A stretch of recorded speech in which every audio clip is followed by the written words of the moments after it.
what we were seeing is that we are trying to understand what is the meaning of a linear transform like this.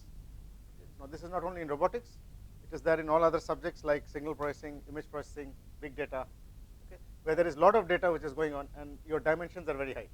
Okay, what is the dimension? It's a direction in space. Okay. So, for example, if it is 2 degree of freedom, then xy is enough. Okay. So, if it is 3 degree of freedom, then it is 3. If it is 10 degree of freedom, then there are 10 dimensions. Okay, that means there are 10 thetas now. Okay. So, so when we are looking at a transformation like this, which is in robotics, we are specifically focusing on x dot is equal to j into theta dot. Then what this fellow is doing is we saw that it is rotating. Okay. So this is it is rotating and it is also translated, and then it is scaling. It is what the transformation like this does. And to understand this matrix better, we take the singular value decomposition of the matrix, which means breaking it up into 3 matrices, which tells us more about the matrix. And this is basically the orthonormal basis vector after rotation. This is the axis before rotation, and this is the singular values, which is given by sigma 1 to sigma n. Okay. And what this basically says is that in the ellipse, then this is u1 sigma 1, and this is un sigma n. So this is the direction in which you can move. This is the direction in which you cannot move. So as we are moving, because the j contains sine and cos terms, so this value of j will start changing. So the value of sigma 1 and sigma 2 will change in space now. Okay. So when the ellipse will start becoming a circle, if sigma 1 is equal to sigma 2, and if sigma n becomes 0, then it will become a straight line. Okay. So depending on where you are in space, that will the shape of the ellipse is determined that way. Okay. Now.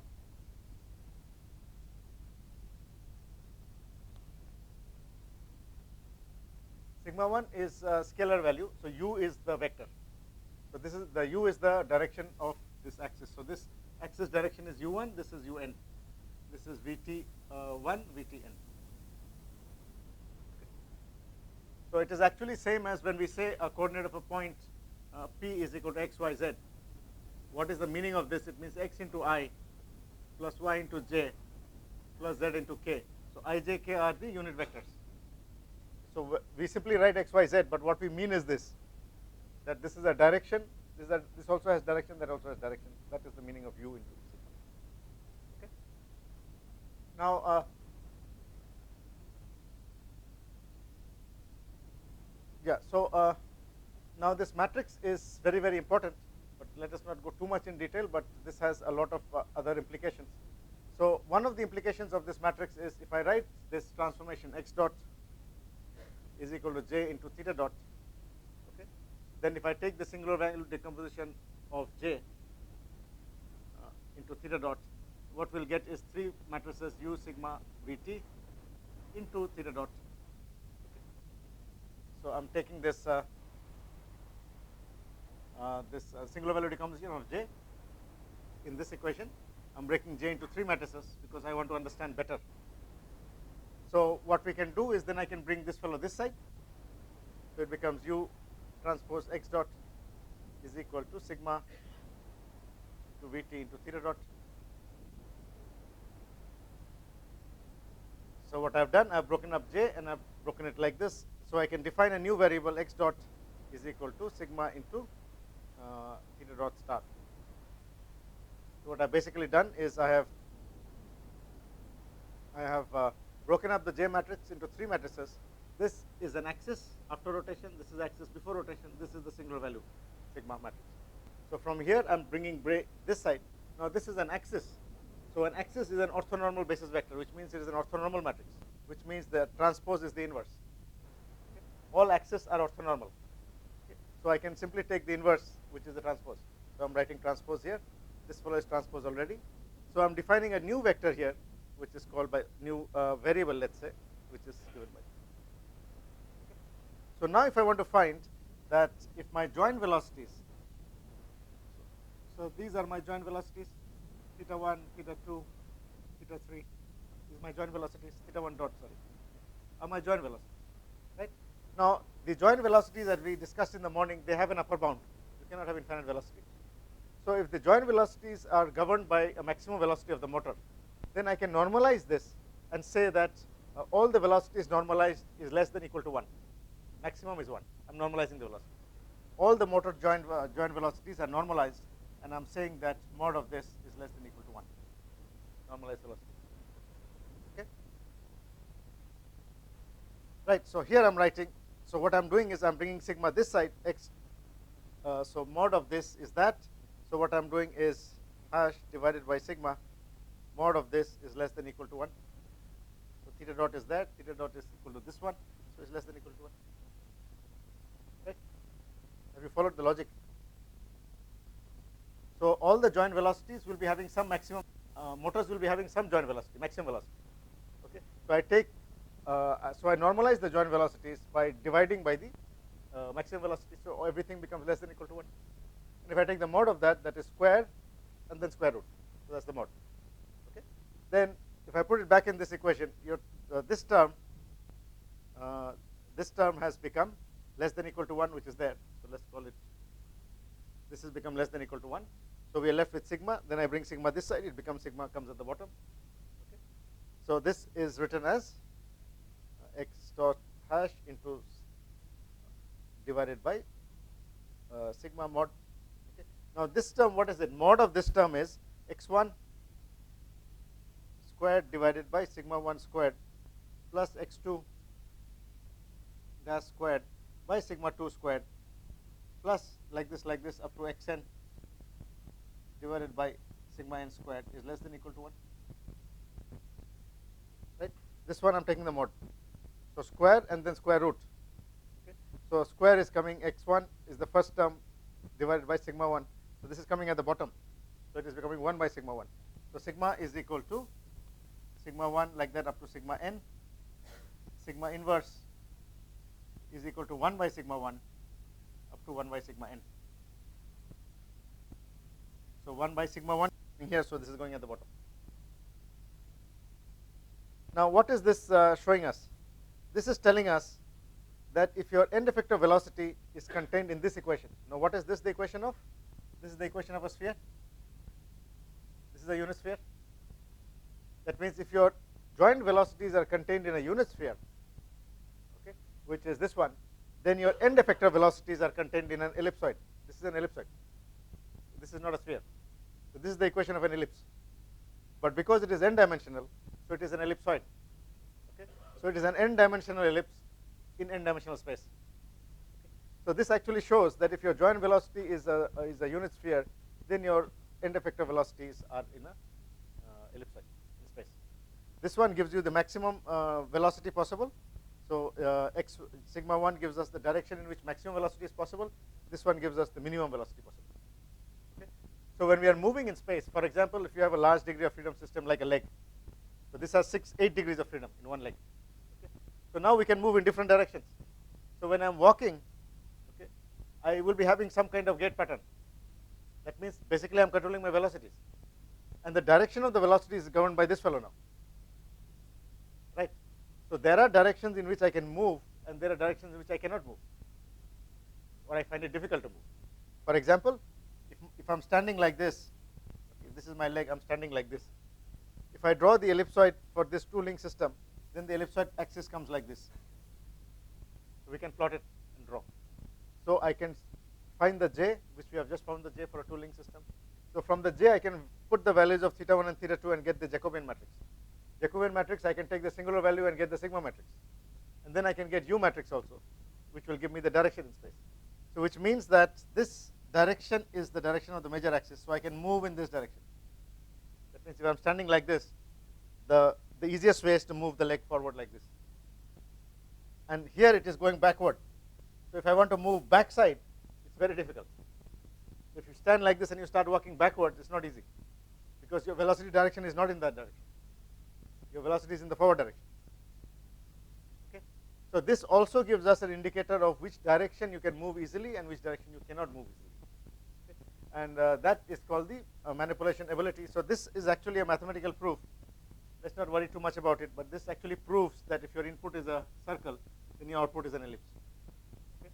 And this is happening because this j has all these sine cos terms, funny terms. And this is a metric. This metric is called the manipulation ability. So the metric is called manipulation ability, which is determinant of J transpose.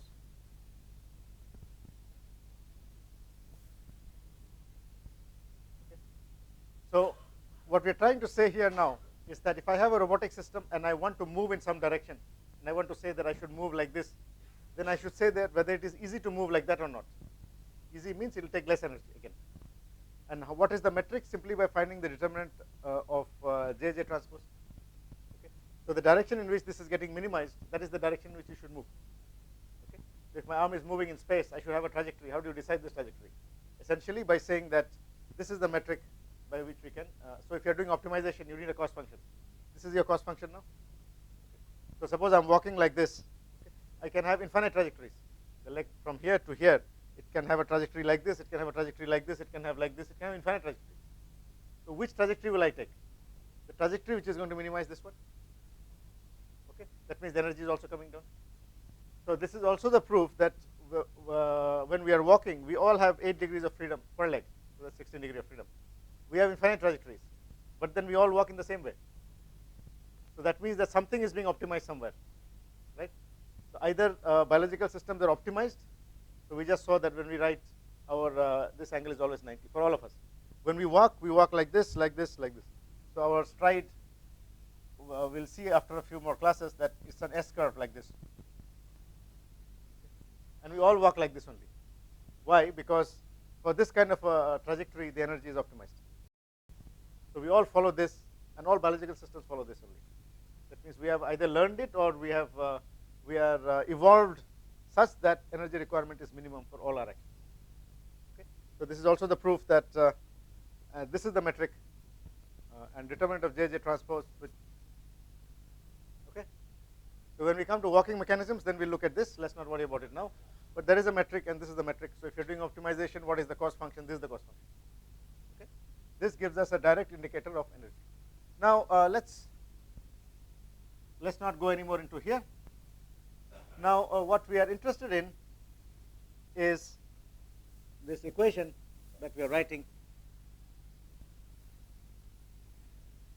What we are interested in is this equation x dot is equal to J into theta dot.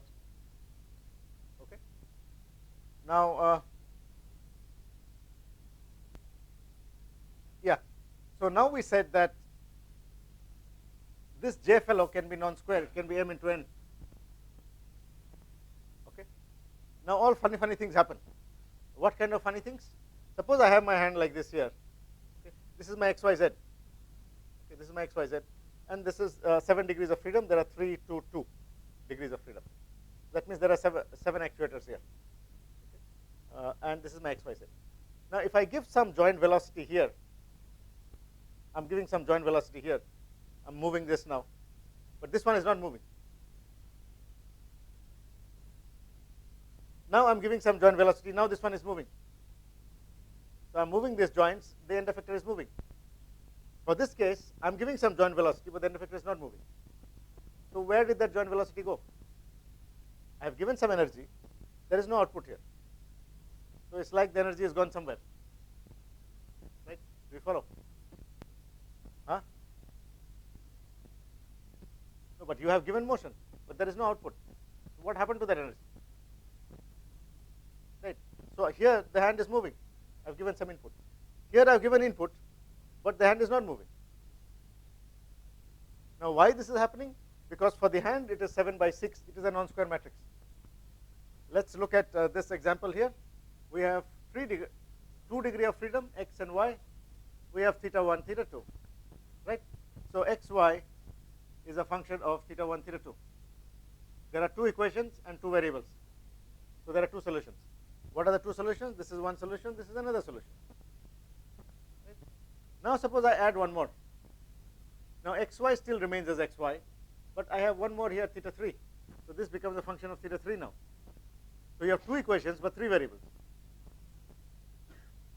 Right. So what is the meaning of a non-square matrix? The meaning of a non-square matrix is there are more variables this side than this side. That's the meaning of a non-square matrix, non-square J. Now, what it also means is that if you have more variables here, then you have some free variables there. So to move this in, to have a particular xy, I can get one solution like this. I can get another solution like this. So you can get a lot of more solutions now. So if you have more variables this side, you can get more number of variables. This and say this fellow will do something else. So in this case, I'm saying this is x, y, z, 3 variables. So 3 of this will keep this at x, y, z. The other 4 fellows can do whatever it likes. So what the other fellow is doing is it is moving, but it's not affecting this at all. Right? That is the meaning of a j, non-square j. Now let's look at this very funny example. We go a little bit into this, but not too much in detail. So let's look at this example, and then we'll proceed. So the question is, I have an object here which has a particular mass. I want to catch this with some force. Okay. How much force should I apply? Question is very simple. There is an object of having some mass. Let's say 2D to make it simple. Now I want to hold it with some force. Suppose it is mg. It can have some angle, so mg cos theta sin theta. Okay. But I want to hold it with some force using 2 fingers. How much force should I apply? So I am drawing it here. So this is my x direction, y direction. There is some force which is acting in 2D, so fx, fy, and mz. There are 2 fingertips, fx1, fy1, fx1, fx2, and there is friction force fy1, fy2. This is the problem. So I have this object which is 2D. These are 2 axes. The forces which can act there are fx and fy. It is 2D, and it can have a moment about the z-axis. So the external forces which are balancing this is fx1, fx2, fy1, fy2. Right? Now for static equilibrium, we know that sigma f must be equal to 0 and sigma m must be equal to 0. Okay? Let's just assume this is 1 unit distance. So if I say sigma fx equal to 0, then forces in the x direction are equal to 0. So if I write an equation, then fx is equal to fx1 plus fx2. Right? For static equilibrium, these forces must be balanced by those forces. This is the body mass or weight or whatever. This has to be balanced by that and that. Now fx is like this. Similarly, fy I can write. Then mz I can write. So fy is equal to fy1 plus fy2, and mz is equal to fy1 into 1 minus fy2 into 1. There are 3 equations. It's 2D. So in 3D there will be 6 equations. In 2D there are 2 force equation, 1 moment equation. Right? So this body to be in equilibrium, I must find out what is fx1 and fx2 and fy and fy2. Right? Now if I write this in matrix form, then it becomes fx, fy, mz is equal to 1 0 1 0 0 1 0 1 0 1 0 minus 1, and here is fx1, fy1, fx2, fy2. So I'm writing this in matrix form. Okay. So this equation is equal to fx is equal to fx1 plus fx2, fy is equal to fy1 plus fy2. A moment about the z-axis. So this is my z-axis. So there is a moment there. That is equal to this into is equal to fy into 1 minus fy2 into this equation is there. Okay. Now if I write f, I'm writing in more short form. F is equal to w into small f. So this w is this guy. Okay. So what the question was is that I want to find what is this fingertip force. So in order to find f, I need to do this inverse into f. Right? So if I want to find the fingertip force, I have to take the inverse of this matrix W and bring it here, multiply with the external force, and I get my fingertip force. Now if you look at this W, it is 3 by 4. It's a non-square matrix. Right? So have I done something wrong, or I'm playing some trick or something, or in the real world it is like that?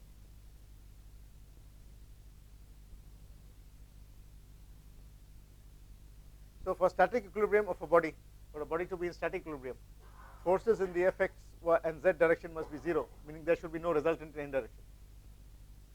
So the external effects which is being applied here has to be balanced by that and that. Direction one will be minus. Automatically that will happen. So one is minus. Right? Similarly, there has to be equilibrium in the y direction, and there has to be equilibrium in the moment. Right?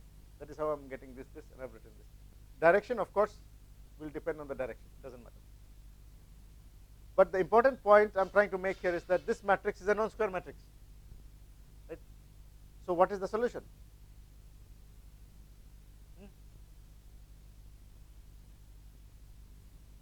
So this matrix is a 3 cross 4 matrix, which means that the question what 4 fingertip force you should apply, you have to solve this equation. How can you answer that question? Right? If you've ever thought about it. So this simple question of a body has some weight and I want to hold it is actually solving this equation. And that equation involves a non-square matrix. Right? So the general solution of this matrix, or the general solution of this matrix is given by the pseudo inverse of W into F plus I minus W hash W into lambda. So the general solution for a matrix inverse is given by this equation, where this is the pseudo inverse of W. W is not an exact inverse. Okay? So pseudo inverse of W into F plus I is the identity matrix minus W hash into W into a constant lambda. So this is the general solution. Okay? So the general solution for a non-square matrix is this one. Now this is one part, this is another part. Now if you think a little bit, it's nothing very difficult here. So if W into W inverse is if W is a square matrix and this is an exact inverse, then it's equal to identity matrix I. If it's an exact inverse. So if this is an exact inverse of this, then it is I. Right? But if it is not exactly, then this is not equal to 0. Right? Any matrix A inverse is equal to I, right? Provided this is an exact inverse. Bring this one this side, then this becomes equal to 0. Right? Now if this is not an exact inverse, this will not be 0. Right? So because this is not an exact inverse, we do not write inverse like this, we write it as hash, indicating it is not an exact inverse. Right? So the solution is given by this. Now this has two parts. One part is this, one part is this.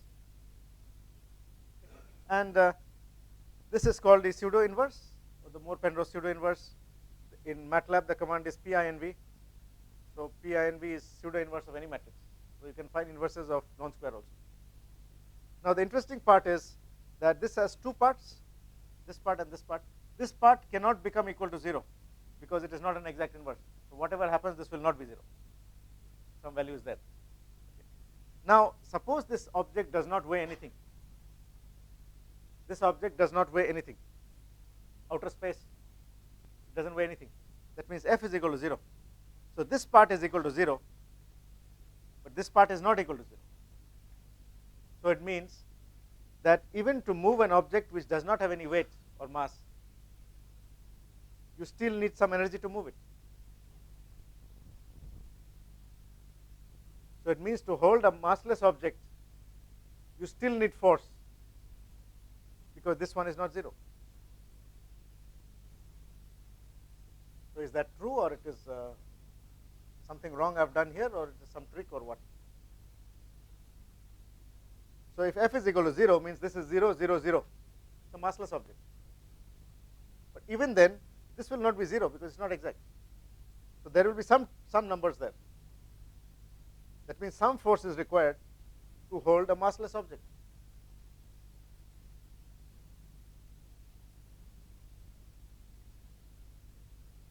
So for a massless object, do you need energy to move it? Or to hold a massless object, do you need force to hold it? What doesn't exist? Outer space, it is massless. So to move a massless object, do you have to apply force?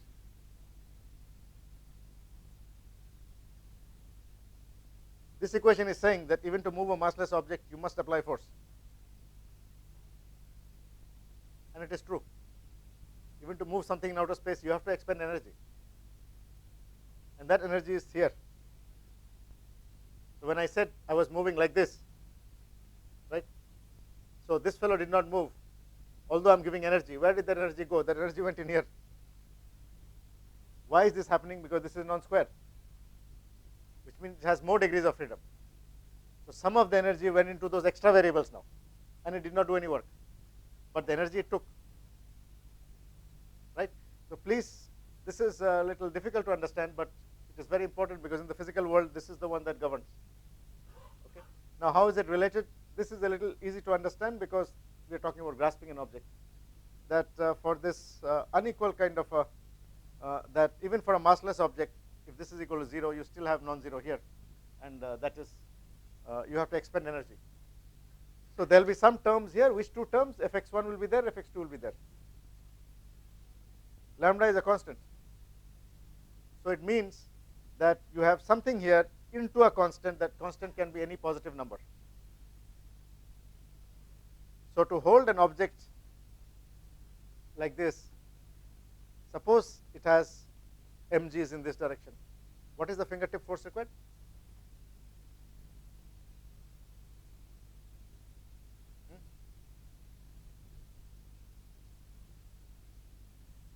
So if m is the mass, mg is this side. We have two fingertip forces. What are the two forces? So it must be this one plus that one. No, that one has multiple solutions. So it can be any force greater than mg by 2. Any force greater than mg by 2 is a solution. Any force which is greater than mg by 2 is a solution to that equation. So to hold an object like this, I can apply any force greater than mg by 2. That is that constant coming in here. So there is a minimum force and a multiple of that. Why? Because if I say it has to be exactly mg by 2, there is no exact in the real world. Right? Suppose this is 1 and it is 0.5, 0.5. 0.5, if it is 0.49999, it is not 0.5. Or if it is 0.5, 0.500001, then also it is not exact. That means there is nothing like an exact. You have multiple solutions of that in the real world.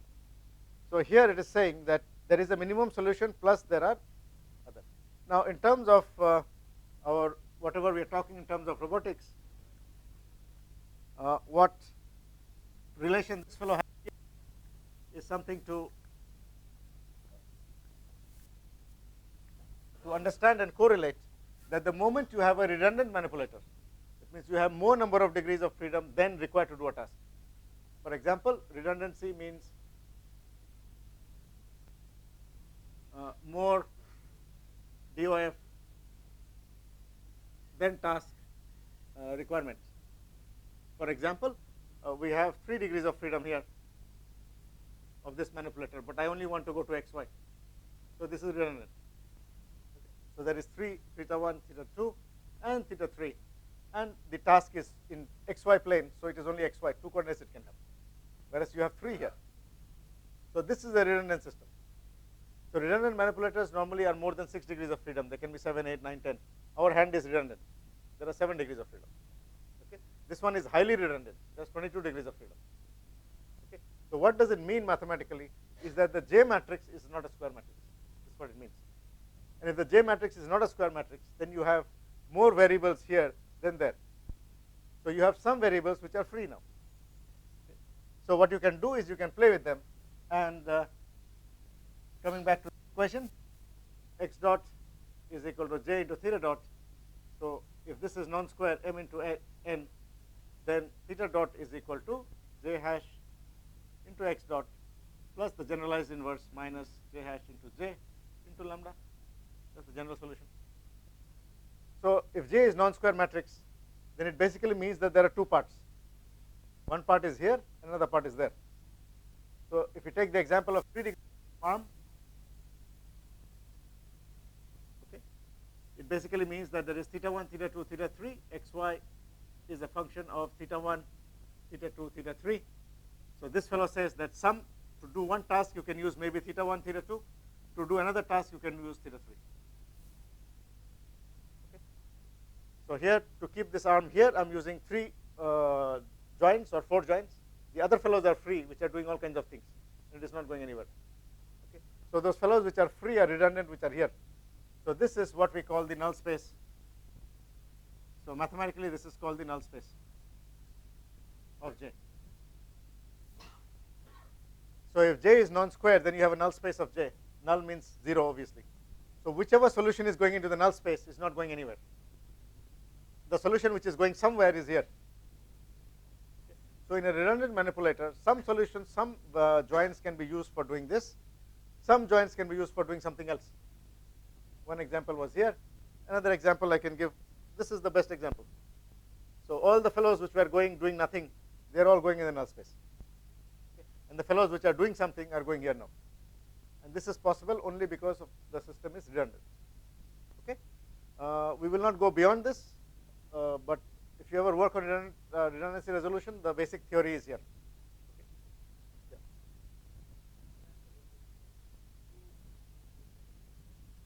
Yeah. Say for example, if you are, for example, the human arm, why is it 7 degrees of freedom? Why not 6? Because if you have 6, then what is the meaning in terms of solutions? You have a fixed number of solutions. Maybe there are 6 solutions. Now, the moment you come towards a singularity here, your solutions are coming down, means the rank of the matrix is coming down, the number of solutions is coming down. In this position, you have only one solution. Here, you may have 6 solutions or 7 solutions. Right? That's the meaning of number of solutions. Now, to do a task, suppose my hand is constrained, I want to put it inside the drawer and do something.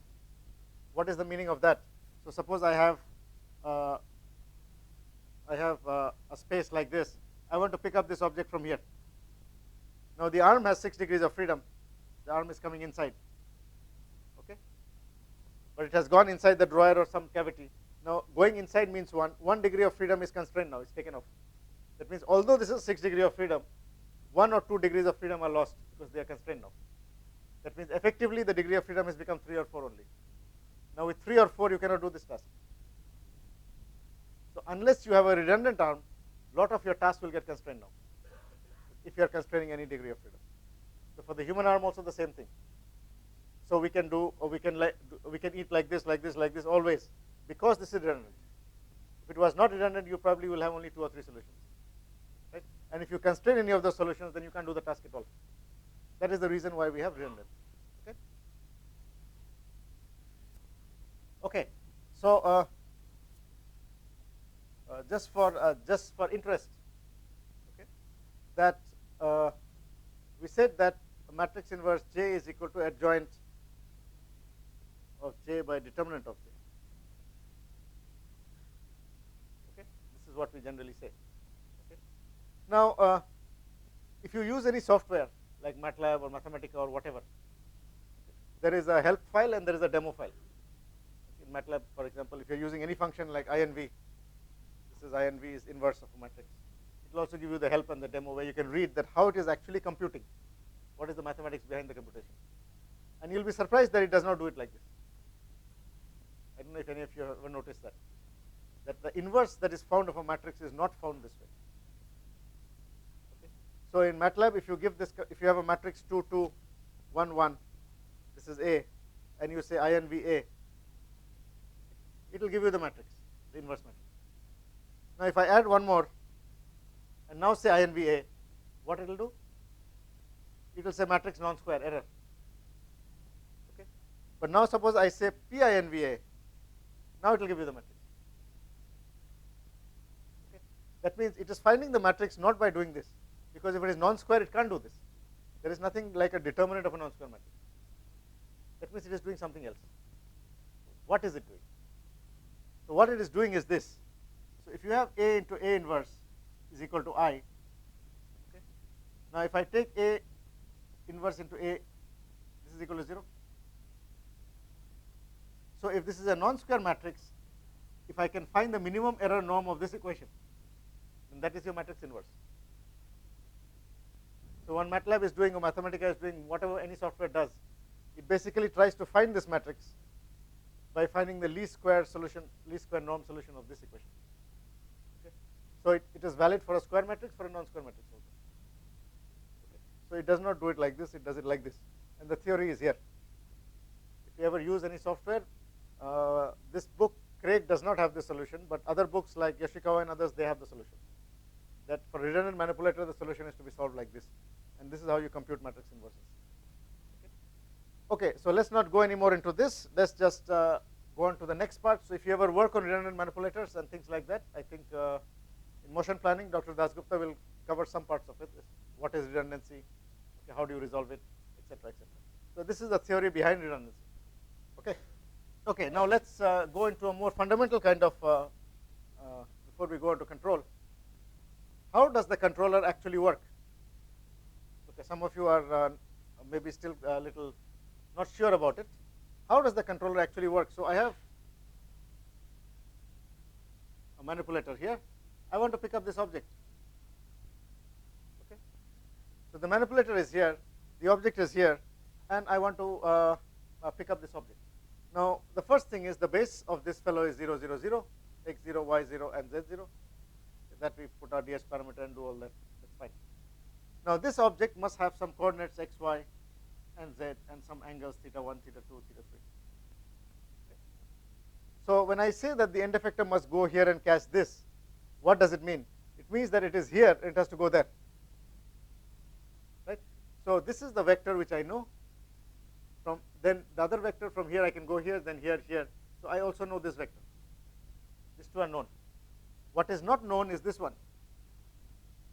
But from vector closed loop diagram, I can do this plus that is equal to this. Right? So if I know this vector, I know that vector, I can find that vector. Right? Is it okay? Now, how does the controller work? How the controller is going to work is, given this x, y, z here, so this let's say is my position 1 and this is my position 2. So what it will do is, at position 1, it has maybe theta 1, theta 2, theta 3, 3 angles. So theta 1, theta 2, theta 3 are 3 angles.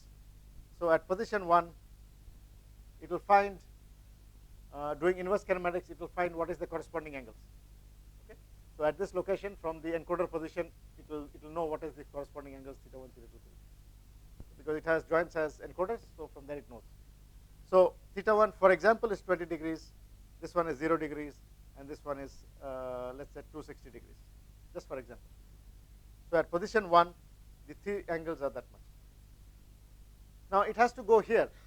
So at this location, it knows what is the x, y, z with reference to this frame. So it can do inverse kinematics, and to come here, what is the inverse kinematic solution also it can do. It can find from inverse kinematics. And suppose we get a solution like this is 30, this is 10, that is 290, just for example. Okay. So it was here, it has to go there. So what the controller will do, it will do this minus that. Okay. For joint 1, this minus that, joint 2, this minus that, joint 3. So this is 10 degrees, this is 10 degrees, and that is 30 degrees. So what the controller has to do, it has to move joint 1 by 10 degrees, joint 2 by 10 degrees, and joint 3 by 30 degrees. So if it moves this joints by 10, 10, 30, then this will come there. Okay. So what the controller will do is, it will simply move joint number 1 by 10 degrees, joint number 2 by 10 degrees, and joint number 3 by 30 degrees. Right? Have you followed how the controller actually works? Starting means?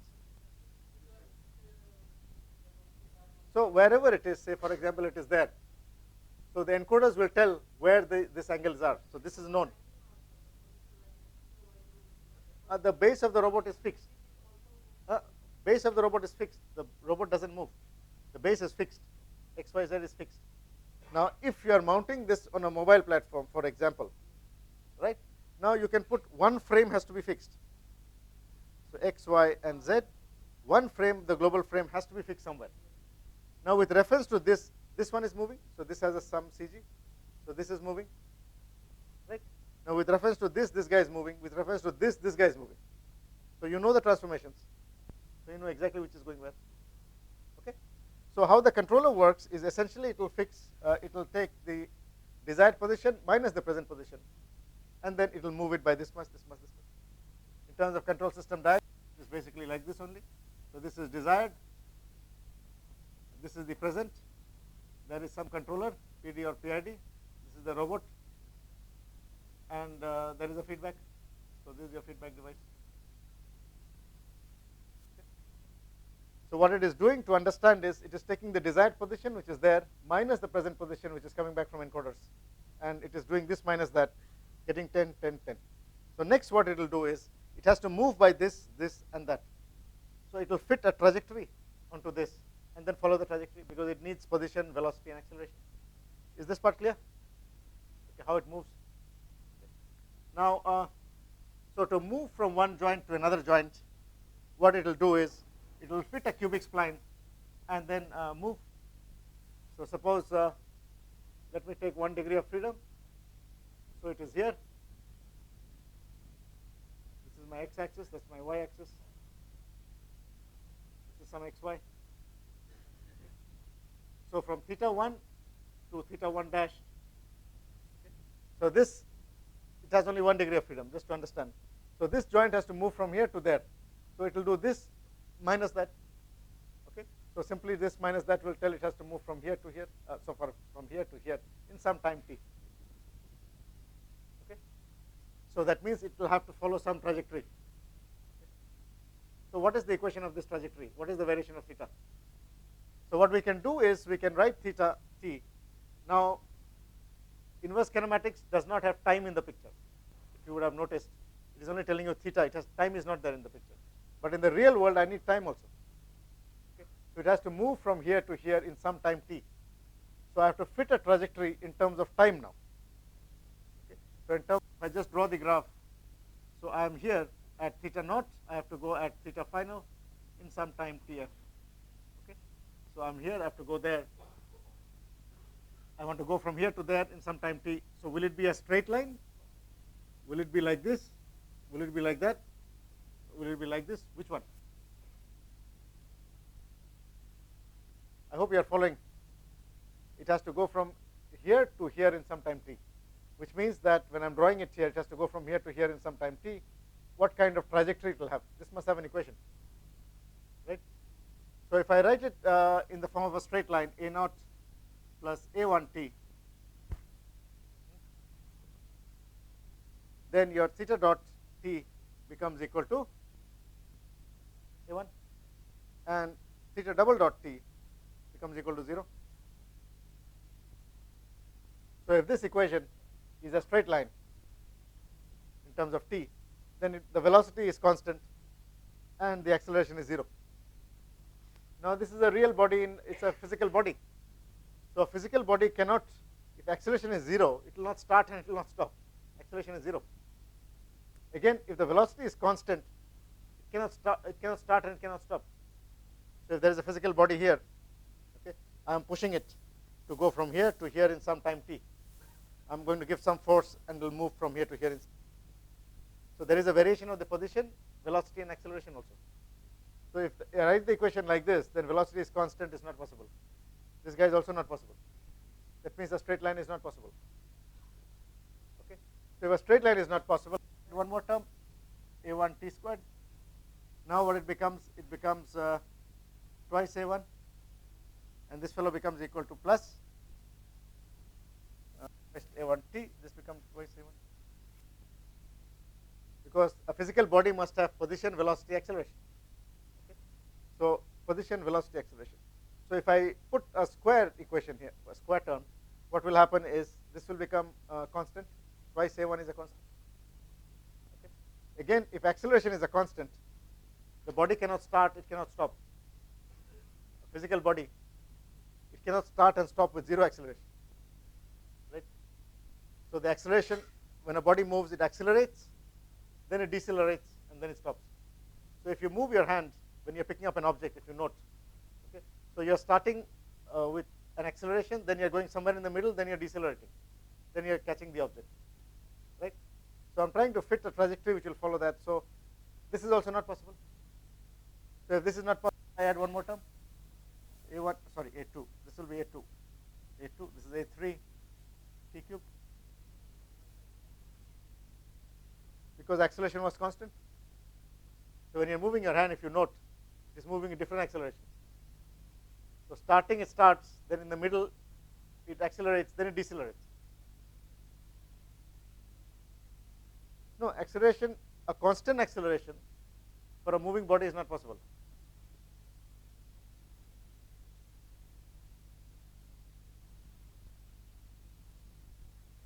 No, if there is a sudden change of acceleration, that is jerk, not a constant acceleration. If a body is moving with constant acceleration, there is no jerk. If a body is moving with constant acceleration, suddenly it stops, then there is jerk now. So the rate of change of acceleration is defined as jerk. But here it is constant acceleration. Which next step? Yeah, so now if we add one more term, what will happen is plus thrice a3t squared plus 6 a3t. Okay. But now the acceleration is a function of time. So it's not a constant acceleration. So the acceleration will increase, then it will decrease. So when our hand moves, if you note, it accelerates, then in the center it will decelerate, and then it will come to stop. Right?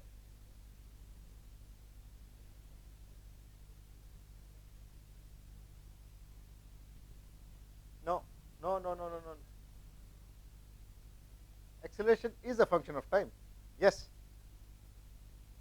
Acceleration is a function of time. Yes. But if I plot it now, so what I'm saying is, okay, let's just proceed 5 minutes. I think it will become clear. Okay. So this has 4 constants: this, and this. So this equation is a cubic polynomial. It has a cubic polynomial, which is the smallest. You can't come below this. You cannot define the motion in power less than this. You can have more than this, but not less than this. So I'm trying to fit a trajectory which will take it from here to here in some time t. Okay. So I'm writing this equation of the trajectory like this, and I'm getting the velocity and accelerations like this. Okay. Now to solve it, I need 4 constraints because there are 4 constants. What are the constraints? So theta at 0 is equal to 0, or theta naught. Theta at time final is equal to theta f. So it was here initially, and then finally there. 2 constraints. Another 2 constraints are velocity at start and velocity at stop have to be 0. Now your question is answered, I think, that you have to put this constraint that when it is starting, the velocity was 0 and acceleration was also 0. When it is stopping, your velocity has to be 0, otherwise it won't stop. So you cannot have a constant acceleration. Acceleration is defined as the rate of change of velocity. So if your velocity is constant, you can't have an acceleration. Right? So here we are putting 4 constraints. So if we put these 4 constraints in here, we'll get 4 equations. Okay. So let me put the 4 constraints in here. So the first one is saying at time is equal to 0, so t becomes 0. This fellow becomes theta naught. Theta naught is equal to a naught. So the first one, I'm getting 1 equation. The second one, at theta f, it is becoming theta f at time final. So a naught plus a1 tf plus a2 tf squared plus a3 tf cubed. Right? Then I'm taking this one. Velocity is 0 at start. So velocity is equal, this is the velocity equation. This is the position equation. This is the velocity equation. So velocity is equal to 0 at start, meaning this is 0, that a1 is equal to 0 is equal to a1. At time is equal to 0, I just put time t is equal to 0. I get this equation. And time final equation is also it is 0. Time of final is also 0. So this is 0 at time tf. So time, this is velocity equation, so it is a1 is 0, so I'm not writing it. So twice a2t plus thrice a3t squared. Okay. So these 2 I'm putting in this equation, these 2 I'm putting in this equation. So I get 4 equations. So this is already solved. This one is already solved. Okay. So I have to solve these 2. So there are 2 unknowns and 2 equations, so I can solve them. Okay. So there are 2 unknowns and 2 equations.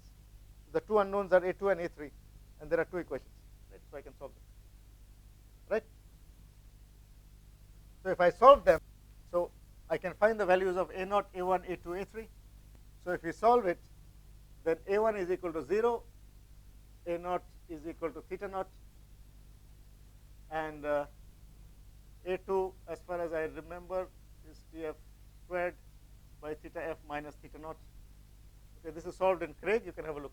I don't remember what was the exact expression, but it comes out something like this: minus thrice Tf cubed theta f minus theta naught. These are the values of those four constants.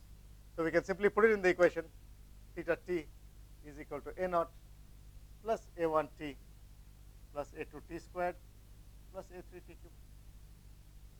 Right? So I found my a1, a2, a3. Oh, it's this is a. Okay, so I've got all these constants. Now I put them in terms of theta f, theta naught, start point, end point, time. So I have the equation of the arm now, of the joint rather, not arm. Right? So this is the trajectory of the joint now.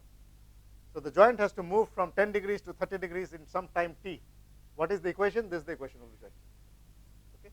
So now let us look at a very simple problem, and we'll be able to understand this better. Suppose this one goes from 15 degrees to 75 degrees in time t is equal to 3 seconds.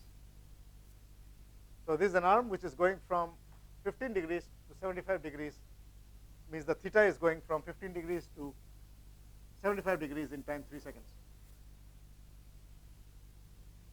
A2 is 2 Tf squared by, okay. So you have to compute the values of this and this. So this is it. Tf is known, final total time. This is start angle, this is end angle. Okay. So I can compute this, put it in this equation. Okay. So from here also I can find what is theta dot is equal to a1 plus twice a2 t plus thrice a3 t squared, and we have theta double dot t, which is equal to twice a2 plus 6 a3 t. So I get position, velocity, acceleration. So this problem will make it clear that the joint has to move from 15 degrees to 75 degrees in time 3 seconds. Okay. So each joint will have its own controller, which will control that joint only. So if there are 6 degrees of freedom, there will be each joint, it knows it has to move by how much. So the start and the end of all joints is the same. Otherwise, it will start jerking. Okay. So what it will do is it will get this equation, find the values of a, put it in there. Then it will find the velocity, it will find the acceleration.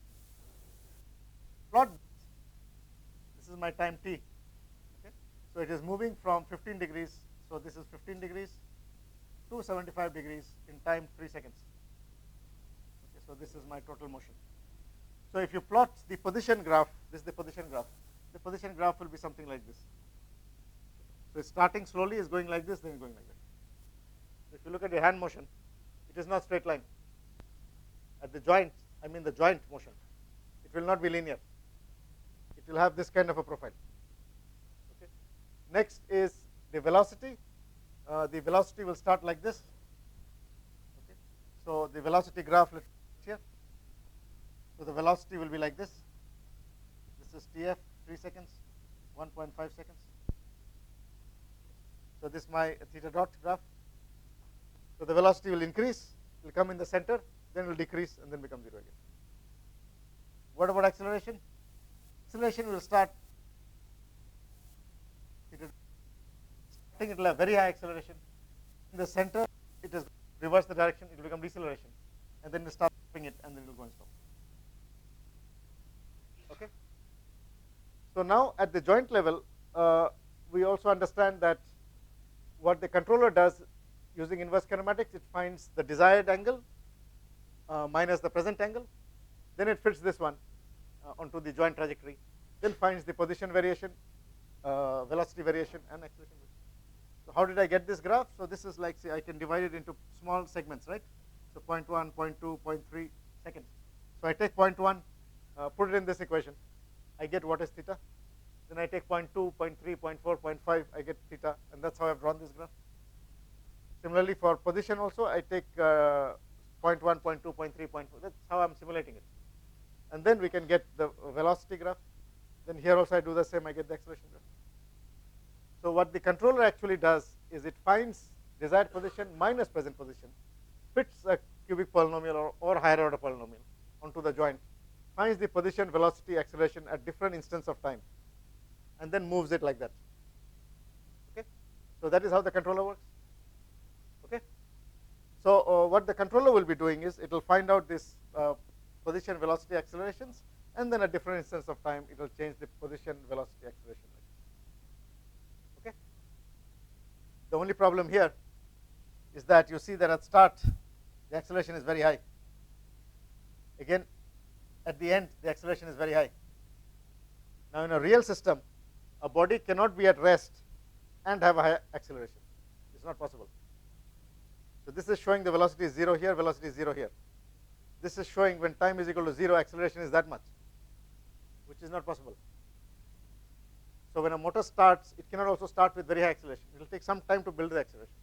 So in the real world, the graph will look like this. Okay. So you can fit, this is called a cubic polynomial and this is called trajectory planning. So what the controller does, it simply does this minus that, fits this one, gets the position, velocity, and acceleration. And then at every instance of time, it knows it has to go from here to here in how much time.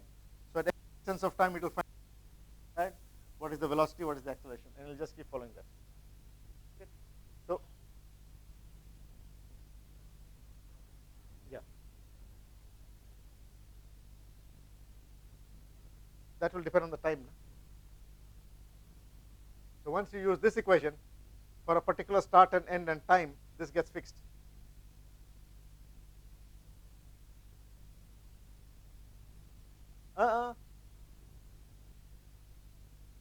Only one.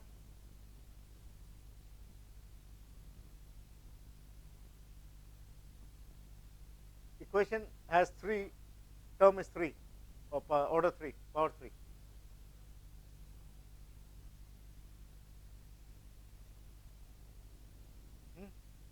No, as far as the controller is considered, it is going from here to here, then here to here, here to here, here to here, like that.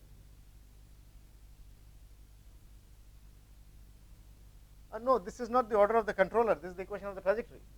The PD or the PID controller, that will have the equation of the controller. So for example, if it is mass into acceleration plus Bx dot plus Kx, if you are controlling this using a PD controller, Kp into x minus Kd into x dot. This is the controller. This is the order of the controller you're talking about, right? This is equation of the trajectory. This is not the order of the controller. Okay. So you're enforcing this with a controller now. You haven't come that far. So now, how do you design this one to enforce this one? Okay. Okay. So I'll stop here and then.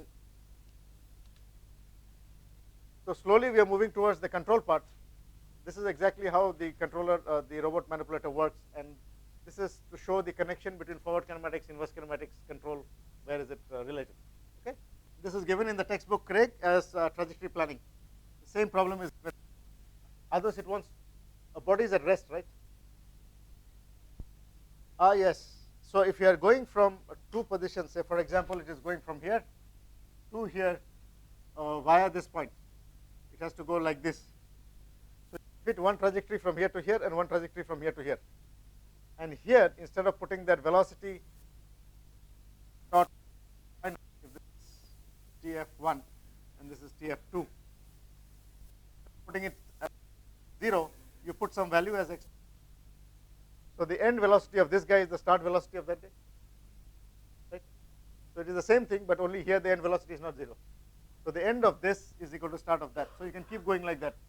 When we say via point, in val language also you can do via point. So what it does is it simply does this. Okay. Initial acceleration depends on the motor acceleration. So it will take some time to build that acceleration. No, it will not vibrate. Vibration comes if there is sudden change of acceleration. Here it is gradually, the motor will gradually start. It doesn't simply go from 0 to 3000 in, in very short time.